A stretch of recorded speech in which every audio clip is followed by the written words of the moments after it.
value. Can't stop with applause. Ladies and gentlemen, we're live in the Roofing on the Rye studios. I don't normally have to do this, but I had to restart it. It's freaking awesome. We're in the Christmas season. Really, really excited to be able to bring you the value that we have today with Amanda. Amanda, how are you doing today? What's going on? Tell us a little bit about yourself. I would love to. Thank you for having me on. I appreciate the opportunity to share a few moments with the Fix-It Queen. I am Amanda, the Fix-It Queen. I am a turnaround and business consultant. I tailor to blue-collar construction trade industries, helping them build scalable and exitable businesses that lead to profit and higher levels. Our company is called Bring More Value. We're an educational firm, and we also have a wonderful addition of supported resources for contractors that need help in anywhere or area of their business, anywhere from marketing, bookkeeping, front-end dispatch, call center, forecasting, financial planning.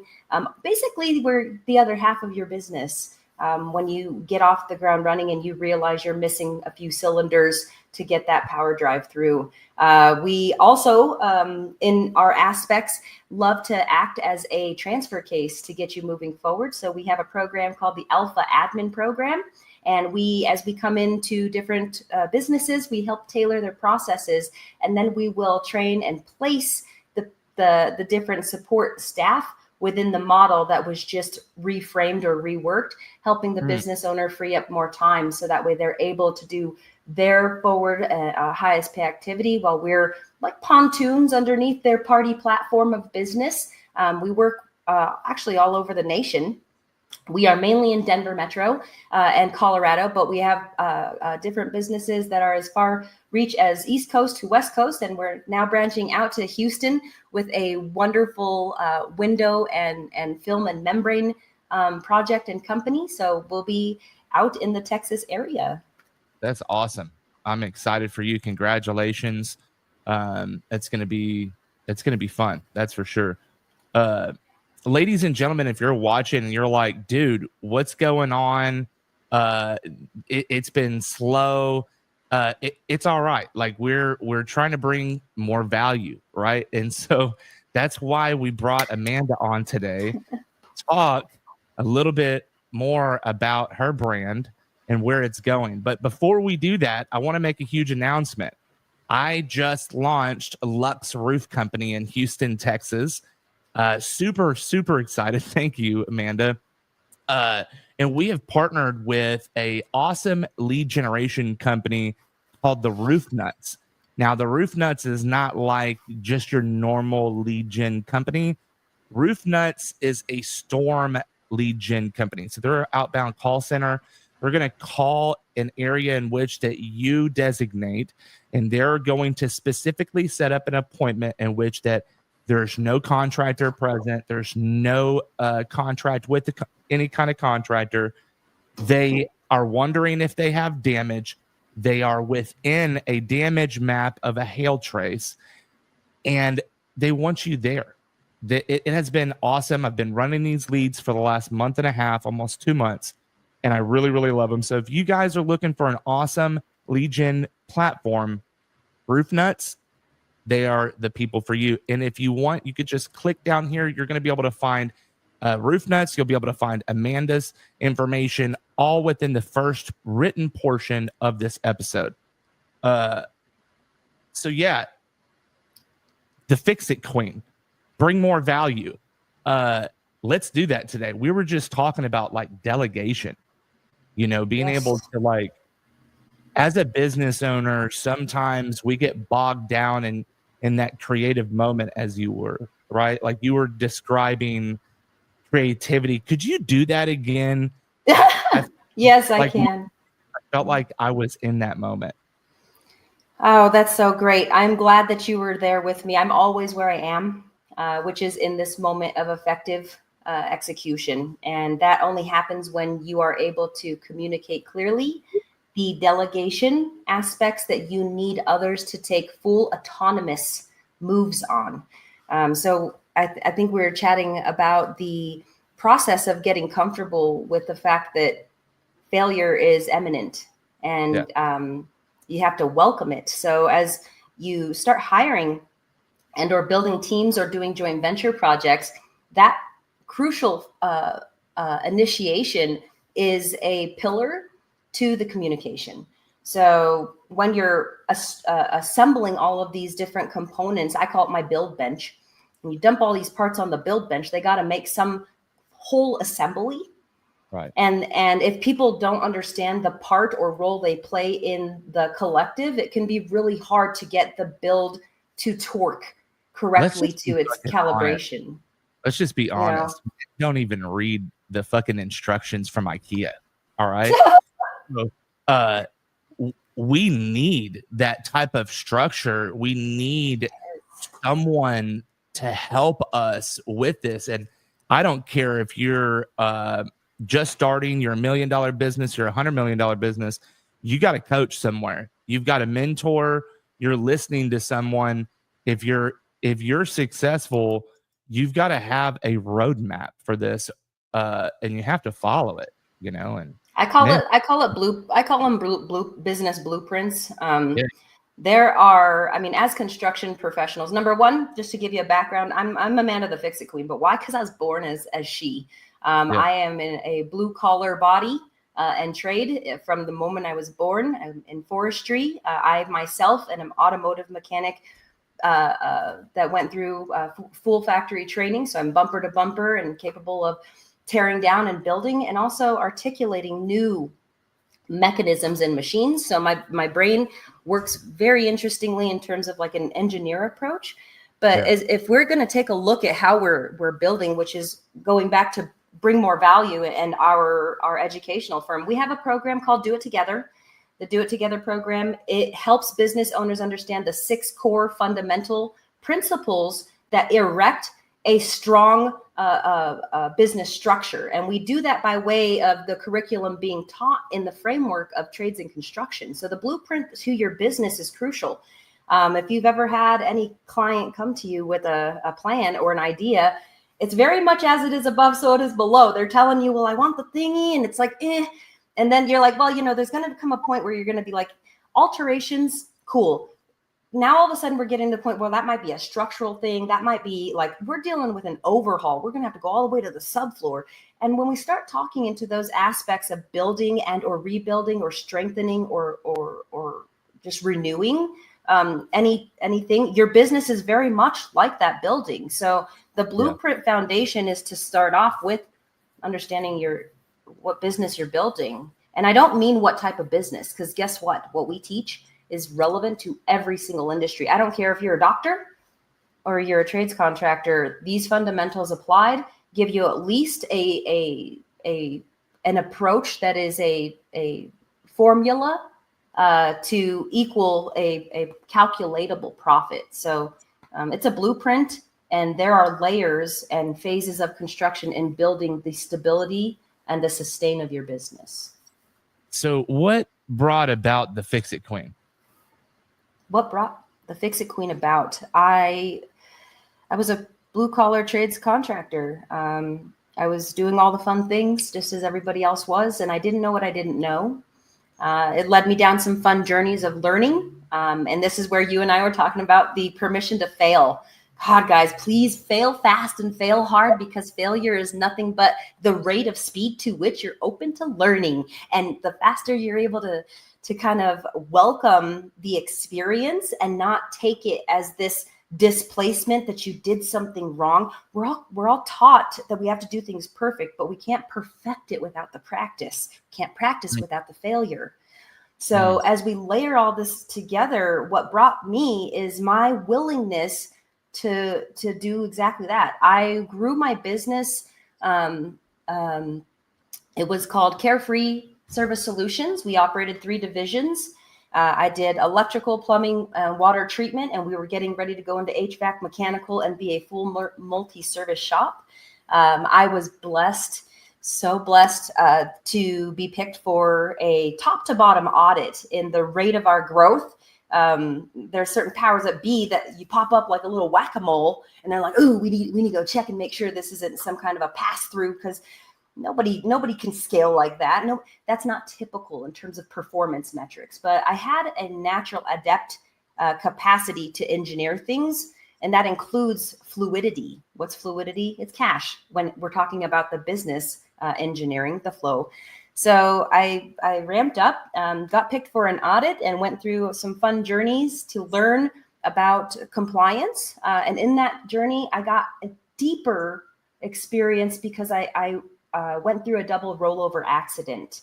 And that also taught me some areas of provision and protection, as well as preparation in order to have made it through that without going to a full death. So when you are talking to me, I'm Amanda the Fix-It Queen. I'm risen from a different state now of understanding, and I'm passionately dedicated to bring more value to trades and construction, so they never have to snap their ankle in that pothole as they're driving down the road to build their business. There are so many things that I have unearthed and infused into our Do It Together program to get people stabilized and scaling. But here's the fun part. That's just how Amanda came. But what Amanda, the Fix-It Queen, has allowed to become is a tax-free structure that and framework. And I didn't know this back then. I was doing things in a capacity to try to not pay tax, or not pay tax, but reduce the amount of tax I'm paying, like figure out how I'm gonna not pay so much tax. I didn't know. So aboard our Bring More Value team is, I consider him one of the best CFOs. His name is Tony Panasuk, and he was a former IRS tax audit agent for over a decade. Ran government budgets to no end for the military in his heyday. And when I met him, he said, Amanda, him and Tom, my tax partner, Tom, he said, Amanda, like you did a great job. Don't beat yourself up for what you didn't know. And this is where I say it's okay to fail, because if I didn't have mentors come in and coaches come in above me and say, holy crap, like you did a phenomenal job. You built the Spruce Goose. Like you didn't even know what you're doing, but you flew it and it got elevation and you clipped a mountaintop. You didn't know, because I didn't know certain gauges. I was doing things from intuition.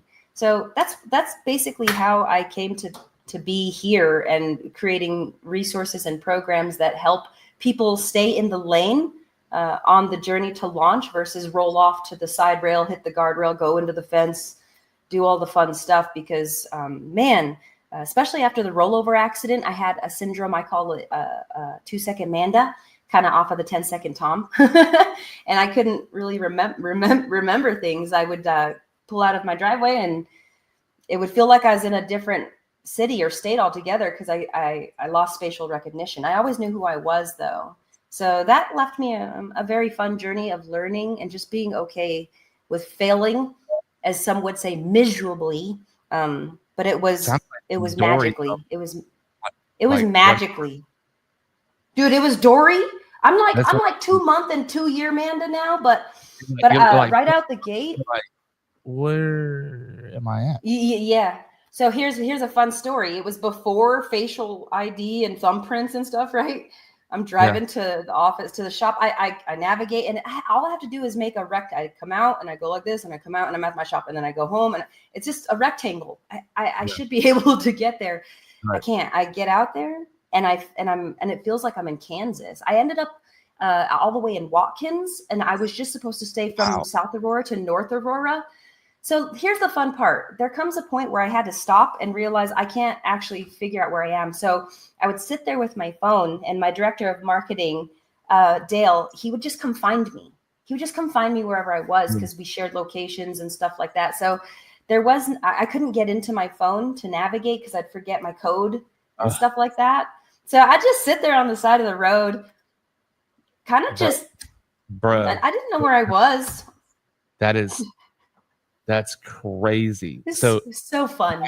My mom, she has paranoid schizophrenia, and so she would have it's odd, but similar situations where she would get in her vehicle and she'd drive. She'd end up in Denver, and she lives in Waco, Texas, and so she doesn't have a jacket, nothing, and freezing on the side of the road. Kind of like dementia almost. Yes, like just drive until you ran out of gas, and then that's it, you know. And so it's like, you know, when you're in that, like you got to, there's a, I don't know, I feel like the mind is trapped and it's trying to like get out in that moment. But it's Oh, good that you wow. had I like how people. you put that.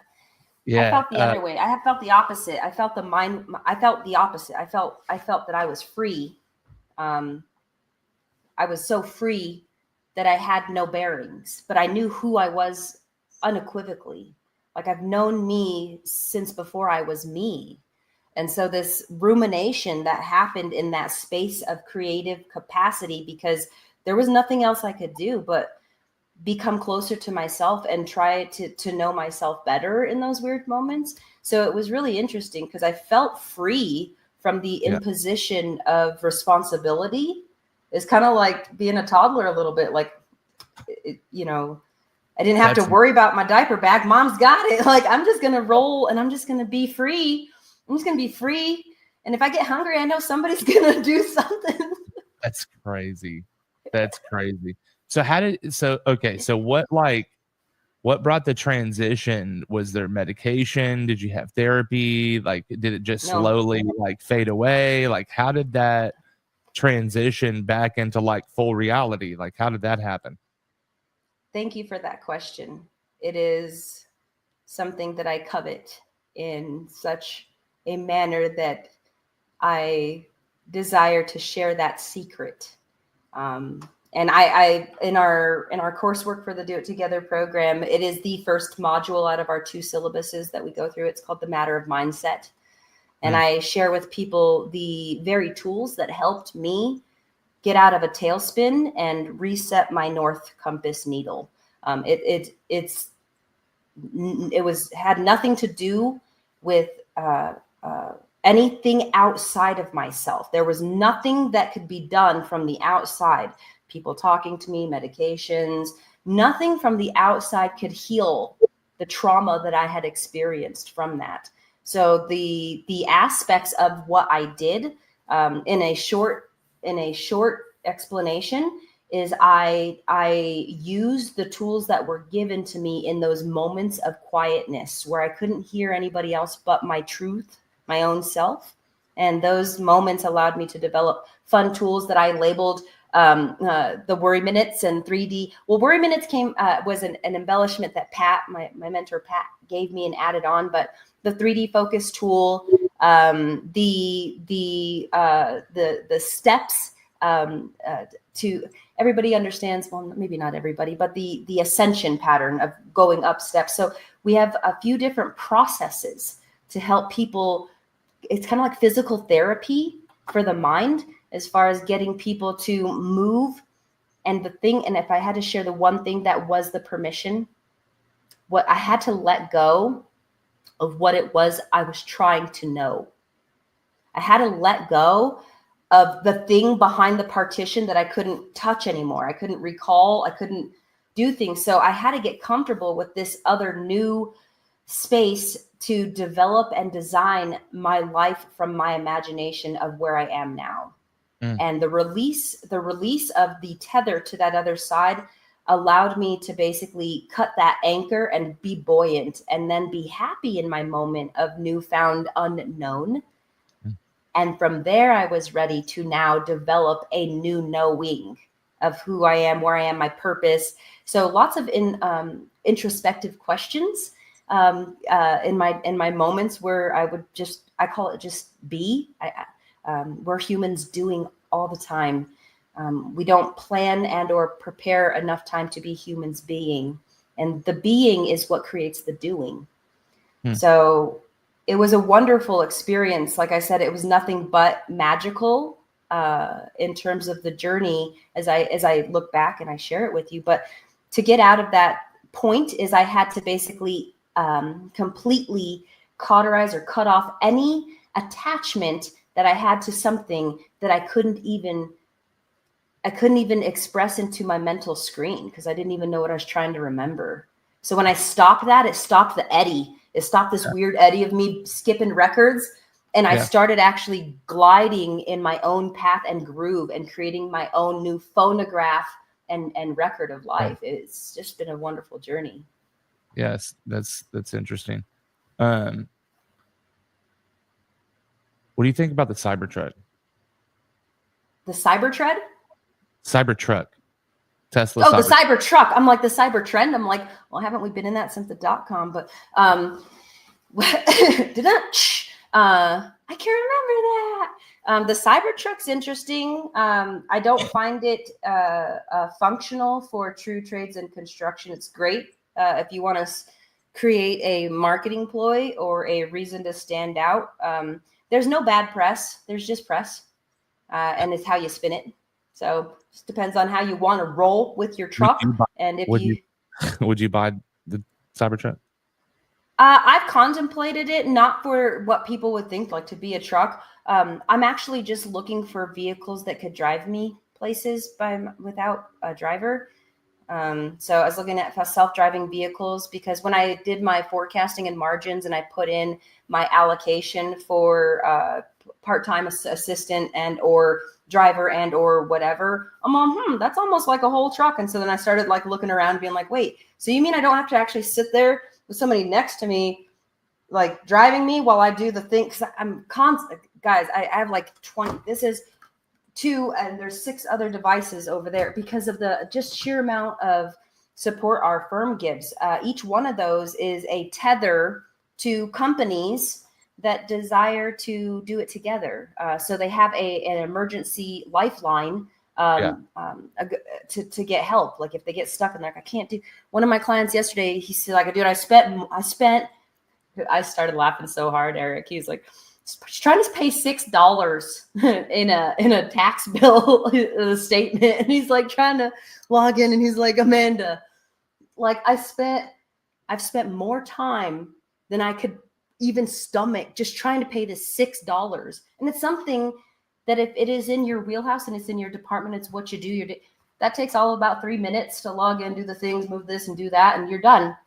So just understanding the compartmentalization in the segments of your job descriptions, he understood very quickly, like if I do anything more and I just wing it over to the people that can do it, so I can get back to my higher creative expression. So it's just trying to help people. Oh, well, that's kind of funny. I try my best to participate in things that people call fun, so that way I don't look weird. But I'm an oddity in the sense that I love what I do so much that I infuse my moments with it always. If I'm not, so the fun thing about my business, what do I do for fun? I work. There you go. Okay, so like work. You pour into work. That's not even work though. It's just my purpose. You don't have like a hobby outside of work? Oh, I do things, but I do things. I do acrylic painting. I go roller skating. I love bowling. I do movies. I currently my favorite. If you're going to ask me what I do regularly, because I can't do all those things, it's learning. My favorite topic is learning, and right now my current study area is quantum physics, quantum mechanics, epigenetics, and quantum processing. So that's currently the top areas that I am learning. That's awesome. So what drives Bid My Vid? Like what is that? Like what is it? Like I've tried to understand this, and like I've looked at the website times, and I'm like,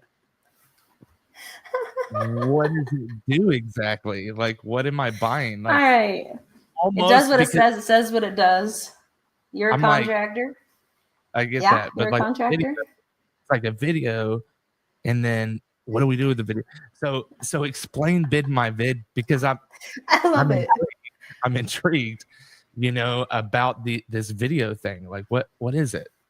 So here's some fun facts. Bid My Vid was just one, we'll call it, component of the true sphere of software solution that we are building. Bid My Vid is a lead generation tool. It's a connection portal. Contractors can't drive everywhere all the time. Contractors can't necessarily, a lot of times we bid blind. People will send us pictures and or things, and we'll do it from a phone, or like, oh, it's like an hour to drive to Eagle. Like, I don't know. So we'll bid blind. And when we run through the performance in real time, the metrics show us that maybe we shouldn't have done that. So Bid My Vid was expressed more so as just a wormhole for clients to shoot a video and say what they need, and the thingy was hanging out of the thingy, or that over there stopped working. They don't know what the heck they're saying or doing. We know exactly what we're looking at when they show it. So when they're able to articulate that, it's just a opportunity to connect, and that allows contractors to receive the video, spend less time driving. On average, it reduces drive time by about 4 times what average contractors would spend to facilitate an estimate and a separated service call visit. So if we're able to collapse that, and you're able to get your eyes on site first, give them clarity and transparency before you get there. Stop at your supply shop if you know that there's something that you're absolutely going to need that's not a regular stock on your truck. So overall, it was intended to save time when coming to qualifying, because how many times have you received a lead and you get out there, number one, depending on the platform, you're getting lead costs anywhere from $15 to $100+ Roofers in some lead platforms are spending $1,200 just for a name and an 800 tracking number. And then they get there, and the guy's like, my wife was just wondering. And you're just like, do you not realize I just lost $1,200? Like, so Bid My Vid was just built in efforts to help alleviate the pain point. When people ask us for help as contractors, if they do it on any of the other platforms, they're doing it in a manner that hurts the very people they're asking help from. If you go to Angie's List or Home Advisor, that's exactly what's going to happen. You're going to pay a membership fee. You're going to be sold and or sent leads that are at a volume that you can't even get to in the time. How do clients find Bid My Vid? Well, that's the other fun part. Bid My Vid is right now getting merged into our new tool. So it'll be an interface for clients on one side, so they can still shoot videos in. But what happens is once they get through just that initial step, on the other side is what I consider the truth of what your business performance is. And that's basically a whole nother aspect and software tool that this tool ties to. So how do clients find it? They would go to bidmyvid.com or go to the App Store and download it, and then they would shoot a video and send it into the marketplace for contractors to look at and to connect with them. Okay, cool. And this is being developed currently into a new tool, right? So the interface for this one will remain as a portal for clients to connect in. But yeah, the expansion of it, the iceberg underneath, right, is about ready to come out in this next quarter. Well, that's awesome. Innovation and education are the two main things that drove me to start a podcast. I didn't understand the hiring structures. I didn't necessarily hire this individual, but the company did hire this individual misclassified 100%. And so, when she came to me with her resignation letter and the points on the resignation letter, she gave me homework. She goes, "Hey, I know you are a good person and you don't probably know what's going on. So let me give you the information." She gave me the information. It was from both, it's federal and state now in Texas, where you get 90% of your income from one place. You got to be a W-2. If you have, there's 20-point questionnaire on certain criteria. And if you hit 2 or 3 of those, then you're misclassified. She had hit 16 of them. And so I'm like, dude, I sat down with a business owner, Bill Walsh. I hadn't explained everything. Just, paid to have lunch with him and a bunch of other people and to just get poured into. And that's when he was like, dude, here's a list of things. Podcast was one of them. And I'm like, dude, not only could I help myself, with this issue that I'm dealing with right now. But that could be like the first thing that I talk about and bring to the market. And that's what we did.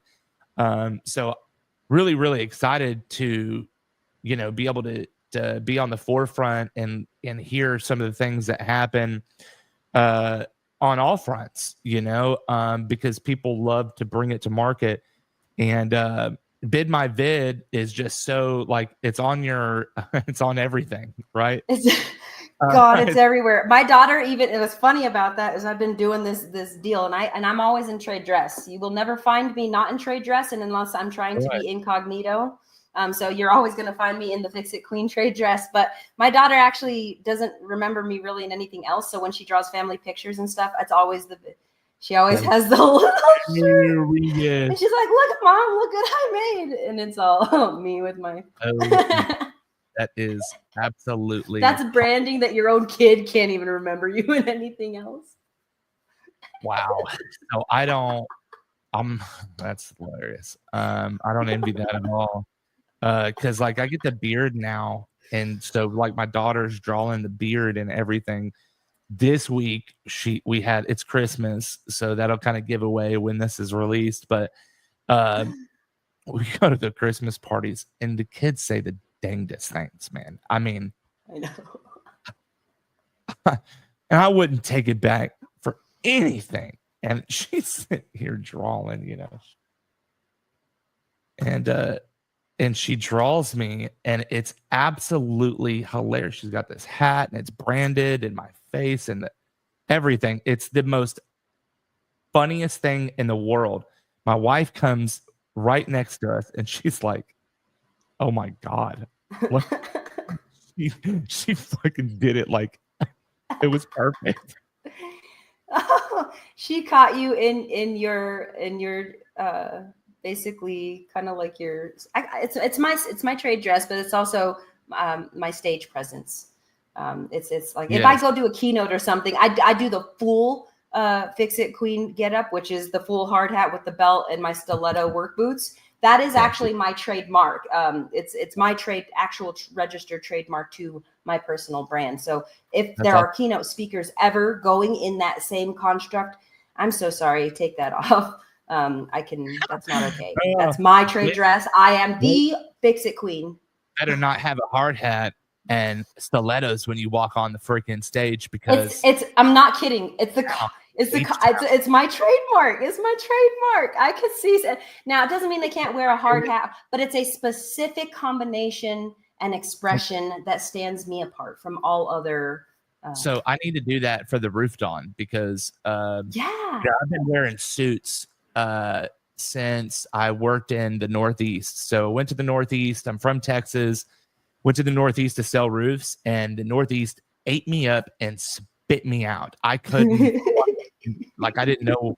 It was a whole nother people. Like, they were hardy. They were like different, and they express themselves differently. Like, open the door and fuck you right at the door, and it's like that's their good morning. How are you doing? And that's their like bro tap on you. If you don't reciprocate that, they know what's up. So I had, cowboy boots on and a big belt. And what's funny is, I busted all this out the other day and wore it. My wife was like, "Whoa, that's the boy I married. Like, that's the guy I originally." That carries some weight in that energy. What you walking around in them boots for? I know. So I went to the Northeast. They spit that out. I get there a second time. A friend of mine, God rest his soul, Ben Tucker, he goes, "Listen, bro, you need, I know you don't want to do this, but like you need a pair of penny loafers. You need a pair of slacks and just a regular, don't even wear our polos. Like, don't wear that shit. Just wear like a black t-shirt or a white t-shirt or whatever, and throw a blazer over that thing. And you go take that silly belt buckle off and let me give you this." And so he like dressed me completely, right? Like he's like 100% in fucking Macy's I mean, I've got the pictures still to this day. God rest his soul, and oh my God, thank God for you. I got the chills. That man helped me, because I was like, and I didn't wear a watch. I never wore a watch. And he goes, listen, you need, one of the boys at the storm dorm, Waterbury, Connecticut, 4-story storm dorm. He goes, okay, listen, you could pay me for this later. It's $100. And I bought this, Michael Kors watch from one of the guys. And those key things in that environment were solid to my success. Like I had to match the environment. And so, that dynamic is just absolutely insane. You bring it here now to this day. And, I'm wearing Astros today because I wanted to be incognito. You said it. You gotta hide in your dress. And so now I wear this 3-piece suit, right? And I go to these conferences and I'm like, this is to me, I wear generally I'll wear a 3-piece suit or I'll wear my super suit, dude. Like my trade dress is my super suit. Yes. I'll wear pink. I have a pink suit, salmon, if you will. Yes. And so I want to trade. I think I've seen you in some of your posts with it. Yeah. Yeah. So that one, I'm gonna have to trademark this shit because you inspired me just now. You're like, thank you. I got this shit trademarked. Motherfucker, bet. Let me find out. Put me on game. I like that. Look at the most valuable people are like, what money. No. Do you not realize the most valuable resource in this world, number one, is people, but what comes out of them? Branding. It's creative expression and your authenticity. So if you have a trade dress and a brand awareness over yourself, you can step into that. That is your super suit. It allows you to stand in a different position and power because okay, this is really fun because we talked about gap closing. There's no difference between the successful you and the now you if you are you. So right. One of my mentors and coaches, he came to me. We were trying to come up with what am I? I'm like, I'm Amanda. I was going through a divorce and there's all this weird stuff. Yeah. And he's like, you know who you are? You're the fix-it queen. And I looked at him and I'm like, I'm the fix-it queen. Bro. And I'm like, wait, why am I the fix-it queen? And then he's like, because, and then he shared with me, dude, you fix things. Yes. But also with my service app and our digital tools, we fix marketplaces and we align connections. And with Bring More Value, I fix businesses. But guess what? I don't fix businesses. None of that matters. What I do is I fix minds. The first thing I do is I help them get their focal lens from bifocal to a unifocal. And from there, they can start using different words to align to the truth of who they are. And they become that successful person that in the later time that they meet, but they become them now. You know, the acorn is always the walnut tree. You know, you just are where you are. So when I wear my trade dress, I close that gap. I am the billionaire that I am, that I was born as. I wasn't born as anything else. Yes. You know? I love that. So same situation. We're in Louisiana. We're in Baton Rouge or Lafayette or whatever. We're in one of those cities. And there's a conference, Win the Storm.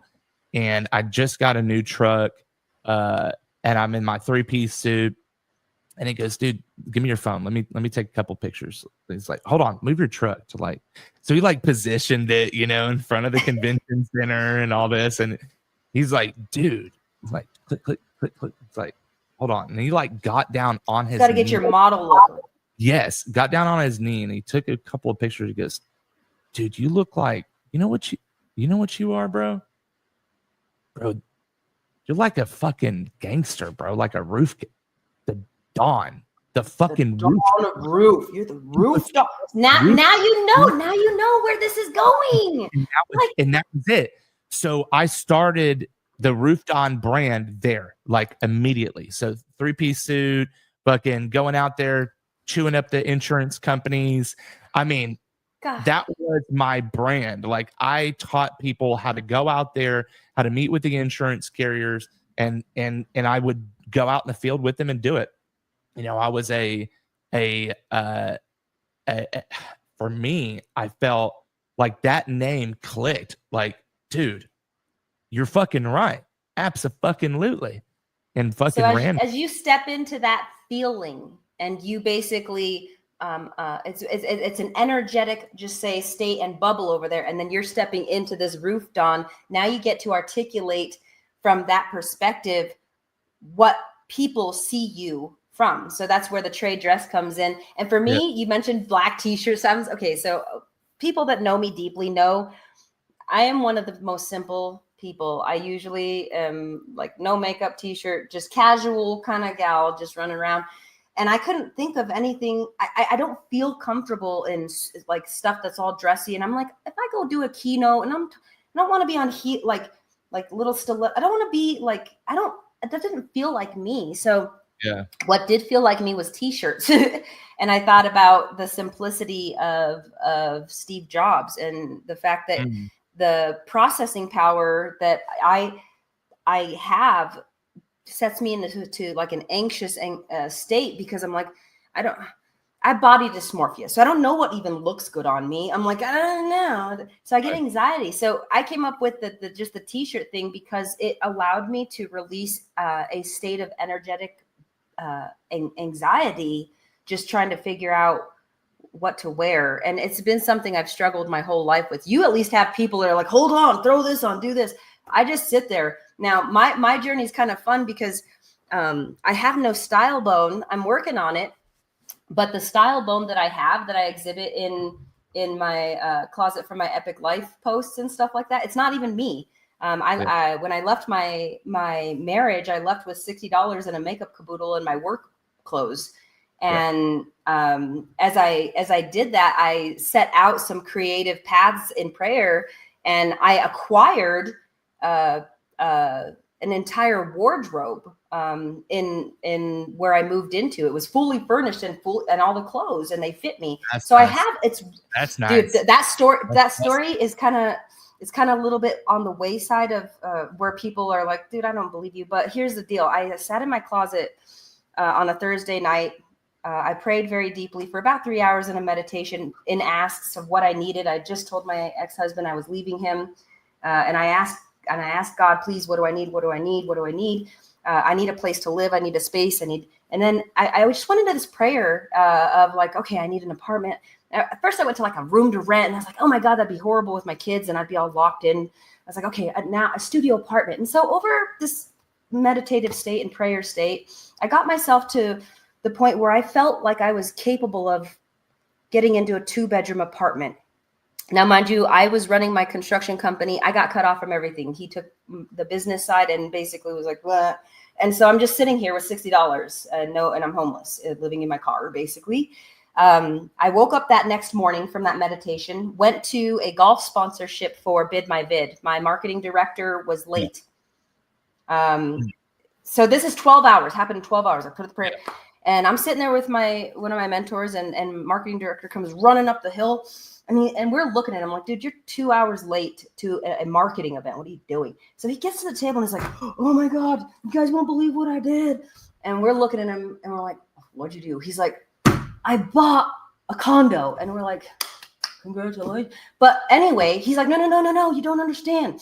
He's like, I got in the elevator and I was coming down, and then Sherry got on the 10th floor. And by the time we got to the parking garage, I had bought her elevator. I couldn't come because I was in the middle of transferring money. He's like, I just randomly bought this place. He's like, I didn't plan on it. And I started giggling like a little, like just as I'm like, oh my God.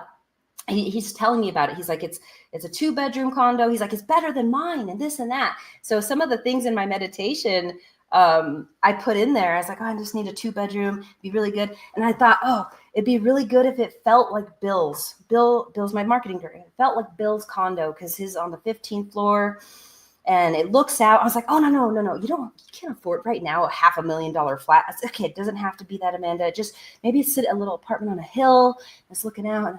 And I felt at peace at the size. So when Bill came and he just randomly bought this place without any planning, he looked at me and he's like, I can't even live in it. I can't even have family, because he bought it with trust money. And he's like, I can have somebody like you live in it. And I just started laughing harder. And he looked at me, he's like, did you finally leave that asshole husband of yours? I was like, wow. Yes, I did. He's like, well, let's go look at it. So went in, fully furnished. And the fun part is I know it was a creation from my imagination. No, I didn't make the furniture, but before I went into meditation, I listened to a video from Abraham Hicks, and she was talking about blue glass, butterflies, and feathers. And in this apartment, it was completely staged in blue glass. It had a blue shade. It is just beautiful. So nonetheless, the story was very interesting because my style came from that acquisition. The condo was full of clothes that were my size. Yeah. And he doesn't understand how it happened because Sherry is not my body frame. She's like a 6-foot Norwegian, very thin lady. And I'm like this short, like stocky, pudgy Indian Mexican gal. Doesn't fit in the same clothes, you know? I'm kind of more like, so he's like, how did that happen? He's like, I don't know. I told Bill, I have no idea. But as I lived in the clothes, I'd have deja vu. And I'd put her clothes on and I'd walk past the mirror and it'd be like deja vu. But it was like the mirror knew it was the first time it didn't see that, but it was the first time I saw it. It was just a really weird experience. So my entire closet, dude, I just know weird shit happens. You become a magnet to things. And there was a year that I practiced receiving things without money.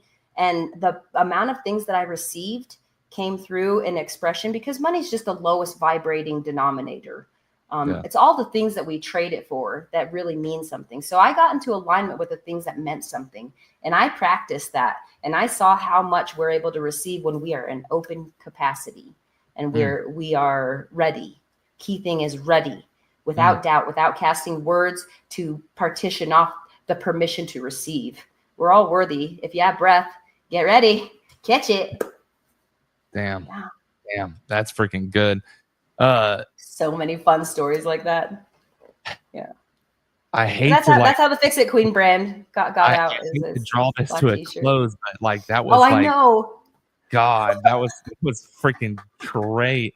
Ladies and gentlemen, it has been a live stream. We've talked about all kinds of stuff, business, bid my vid. It's on her shirt. If you ever see her, it'll be on her shirt.